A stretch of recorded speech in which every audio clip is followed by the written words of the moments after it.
Well, is Ukrainian President Vladimir Zelensky about to flee Ukraine? That's not us saying that. That's former U.S. intelligence insiders, of course, have been saying that for months. And now today, Ukrainian opposition politician Viktor Medvedchuk published an article saying the very same thing. In the article, he says that Zelensky recently purchased a $17 million luxury apartment in Dubai. In fact, he's not even just saying that. He's parroting what's already been reported in the news about this purchase.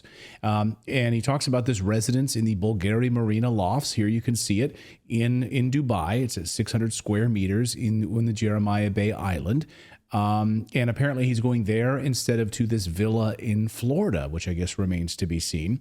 Former CIA agent Larry Johnson was the first to report that Zelensky would be removed from office, according to his intelligence sources, and sent away.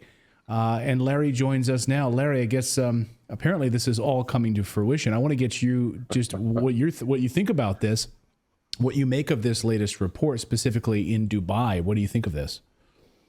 Yeah, what we're witnessing is, the soap opera, as the world turns. Mm-hmm. Well, now we've got our Ukrainian version as Kiev churns. So you got the sort of their version of ZZ Top. You got Zelensky and Zaluzhny, the battle of the little comedian with his prowess at playing the piano with appendages, and then big Zaluzhny, the general.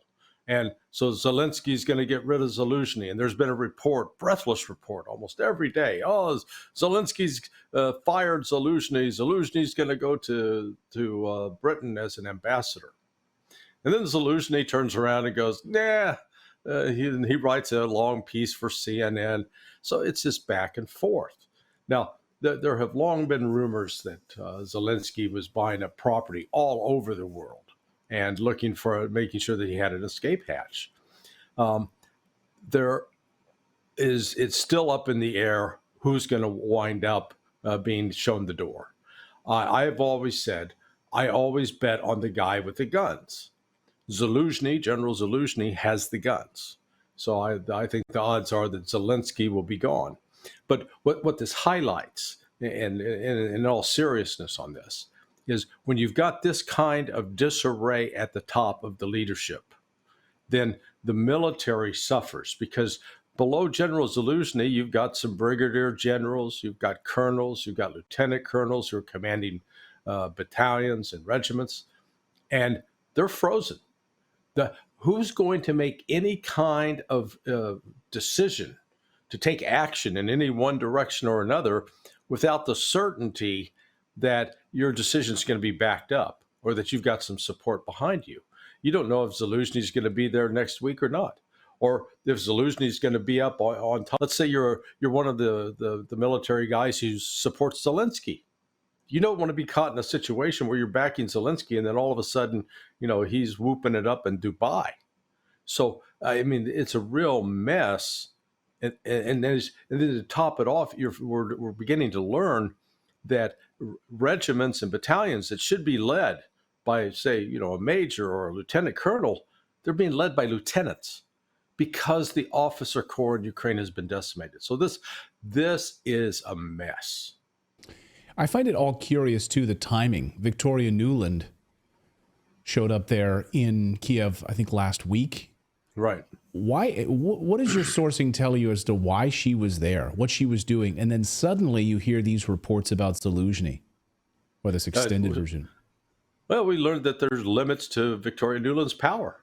She showed up trying to put all these worms back in the can, and they weren't going. She thought that she had worked out a deal with Zelensky. And look, the problem with Zelensky is a deal with Zelensky to have Zaluzhny removed. Yeah, to get to a peaceful transition of power, to lay everything out, so to minimize the disruption. Well, it didn't happen. She failed, and this unraveling that we're witnessing is accelerating with each day. Because right now the reports, you may have seen them today, the key city of Avdiivka in the Donbass, that the Ukrainian troops are reportedly fleeing. They recognize they're now about to be surrounded, and they're trying to get out best they can. So the military situation there is turning south for Ukraine very rapidly. And Zelensky's power base initially was he came into office with the promise that he was going to end the war. And that's why he got the most votes. And, he's not the first politician to have lied about, I'm going to do X, and he turns out doing A. But now his popularity, I think he's less popular than Joe Biden, and that's saying something.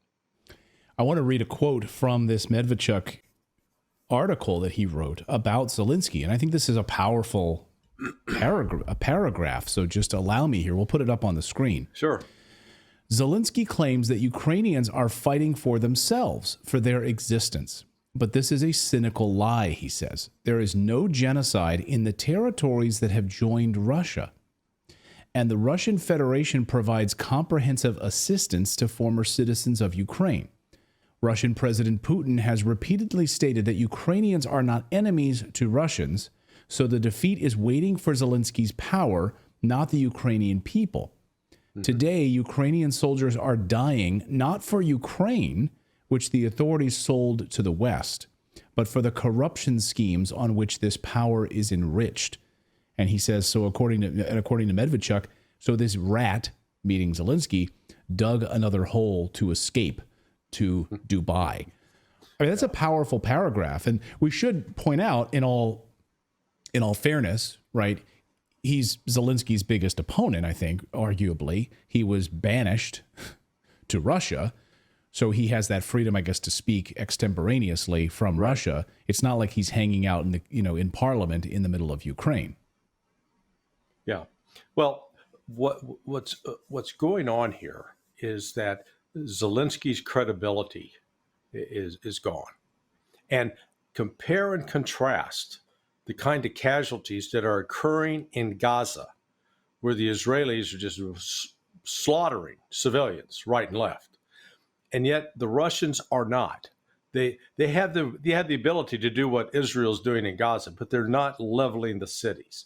They're not destroying and telling people to go gather in one place for safety and then bombing them. Russia's taking great care to try to limit its attack on military targets. And that's one of the reasons it sort of frustrates some people in the West that the Russians are steamrolling them and doing shock and awe like the United States would do, where we would kill without regard to civilian casualties. But the Russians aren't behaving that way. And so they are creating this tremendous contrast between what Zelensky is, who claims to be a Democrat, but he's canceled the elections for next month that are supposed to take place in March, jailed opposition political figures, shut down the media, closed down the churches. So across the board, he's acting like a complete tyrant. Everything that people say that Vladimir Putin is, the reality is that's Zelensky. And this kind of psychological projection is not going to save Zelensky. I think his days are numbered, personally. So this Dubai story, I mean, he may not even wind up in Dubai. It's going to be interesting. He'll be lucky to get out without a bullet in the head. I want to talk to you more about this Avdiivka story because, yes, as Ukrainians are fleeing there, and now this was sort of seen. Can you paint a picture for our audience why this city has been so important from a NATO perspective? If I'm not mistaken, NATO really put a lot of eggs into the Avdiivka basket here, really using this as like a stalwart, a bulwark, I guess is the better word to use, against Russia. And if this falls, this is a major development. Yeah, it was heavily fortified. When this whole thing started, I had not followed the war in Ukraine that closely in the previous years, but what we came to understand is that Ukraine, since 2014, has been building up these extensive fortifications throughout the Donbass, which includes the republics of Donetsk and Luhansk. And now Luhansk is basically under Russian control, all the local control. But the Donbass is still about 50% controlled by Ukrainians. And some of these cities, like Avdiivka, which had a coke plant for making steel, not making cocaine, There's been some jokes floating around that Zelensky's saying, you got to keep a hold of that coke plant because he thought it was cocaine. Right. But they heavily fortified it with underground bunkers, tunnels, etc. And it was a key logistics hub. And now that once they take control of this, it's going to break up Ukraine's ability to put in place a defensive line that will inhibit the Russians from reaching the Dnieper River. So this is the fall of this is more important than even the fall of Bakhmut. And we've gone back over, if you trace the various offensives before Bakhmut, it was Soledar, before Soledar, Lysychansk, going back. But the Russians are steadily grinding forward. What has changed in the last 3 weeks, as all of this leadership turmoil has bubbled to the top, is that the Ukrainian forces are collapsing in that area. And it's not a coincidence. Without stable military leadership, the soldiers are going to have trouble fighting. And let's not kid ourselves that Zaluzhny, the general, was some sort of great military mind. He's failed in every battle that he's fought so far against the Russians. Who will run the show? I mean, will it be Zaluzhny if Zelensky's out and pushed out? That's what's concerning. What's going on here? Because Zaluzhny represents really the neo-Nazi faction of this Ukrainian movement. He's closely aligned with the Bandera folks, with the Azov battalions, the Kraken battalions, which are blatant neo-Nazis. They've got the Nazi imagery, etc. Zelensky's power base came from a Jewish supporter. And so he's always been this convenient prop to present to the West as, look, we're not Nazis, we got a Jew. He's the token Jew. They trot him out, and how can they be Nazis? They've got a Jewish president. Well, he's not really in charge, as we have seen in his confrontation with Zaluzhny. He said, "You're fired," and Zaluzhny said, "Have a nice day." Walked out the door, and is still on the job. Well, we're going to see here where he winds up. Will it be Dubai? Will it be down your neck of the woods down there in Florida? You might have a neighbor. He said he's coming to Vero Beach. I've got a friend that lives there. She said, if he shows up on Vero Beach, I'm moving. Can you imagine? I mean, wow. The state of social media and journalism today, if Zelensky winds up living in Florida, it's going to be an unbelievable story. Dubai might be a little bit easier for him. He might have some more cover there, but there's still quite an international group of journalists who would be on the ground there in Dubai covering that story. Larry Johnson, great to see you as always. Thank you so much for this. We appreciate it. All right, Clayton, good to be with you, man. I really hope you enjoyed watching this video. YouTube thinks that you'll actually like this next video right here. It's personalized based on your own viewing habits. So if you watch the video, please leave a comment. Let us know what you think about it. And we will see you next time, everyone.